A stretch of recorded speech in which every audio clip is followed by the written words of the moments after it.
Welcome back to the ClassyJS Devlogs. This is Devlog number 3. If you haven't watched the previous Devlogs, they will be linked below. We try to keep them really short at about 5 minutes or less if we can. Also, if you'd like to follow along or start your own project, go to ClassyJS.com and download ClassyJS or click the link in the description. All right, let's get started. One of the most powerful features of object-oriented languages is inheritance. Inheritance is when you create a new class that automatically gets the abilities of a previous class and can then add onto them. A real-world example of this might be boats. A boat can float on water. You know that a canoe is a kind of boat or a subclass of boat. So you know that a canoe can float on water. There are also kayaks and yachts and dinghies, and because they're all subclasses of boat, you know they can all float on water. You could say they inherited the ability and built on it in different ways. Let's look at how we can apply this in code. In last week's devlog, we made a dog class, and I asked you to make a similar cat class that would also greet you when you came home. Doing this required you to rewrite all the code you wrote for the dog class. Let's take a look at both classes. Here's the dog class, and here's the cat class. Look at that. The code is almost all the same. This is a big problem in many ways. It wastes tons of time because you're double coding. It makes file sizes larger. It introduces the possibility of errors because you're typing everything twice. And those problems become compounded when it's time to make an update. You have to make the update twice, which creates all of the same problems again. Plus, you might forget to change the code in one of the classes, and now your classes don't match anymore, and those kinds of errors are hard to find. And now you're stuck with this every time you want to change something. And that is just with 2 classes. Most programs use way more than 2 classes, and suddenly you've got monumental problems. Let's fix our code with inheritance. Luckily for us, inheritance is super easy. First, we have to ask ourselves the question, what do our cats and dogs have in common? They're both pets. So let's make a pet class that cat and dog can inherit from. First, let's create a new class. We'll call it pet.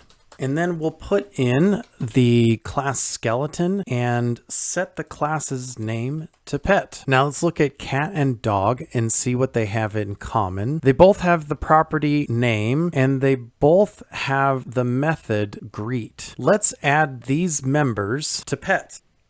And now let's make the greet method a bit more general because not all pets are going to bark. So let's remove bark and add this dot sound. To make this dot sound available, we need to add pub dot sound. Now that we have our pet class, let's clean up our dog class. First, dog needs to be able to see the pet class in order to use it. To do that, we'll add the import class and add pet. Now that dog can see the pet class, we'll inherit by adding the extends keyword. This makes it so dog now extends or inherits from pet and gets everything pet has. So we can remove name and greet from dog because pet already has them and has automatically given them to dog. Let's test this. We know our main class is creating a new dog and a new cat. Let's see if our code still works. Here's the output from our old code, and here's the output from our new code. It looks like it's mostly working, but dog isn't saying bark anymore. Let's fix that. Our pet class has a property sound, and since dog gets everything from pet, let's use this in our dog class. Let's set the sound this pet will make to bark. And let's test again. Boom! It worked. Dog is working correctly, and it's much shorter. Let's take a look at cat. It's still a mess. Next, try cleaning up cat on your own. It should be very fast. Now that we've learned the basics of inheritance, we can program applications much faster and with far fewer errors. Thanks again for hanging out. If you have any thoughts or questions, please post them in the comments below.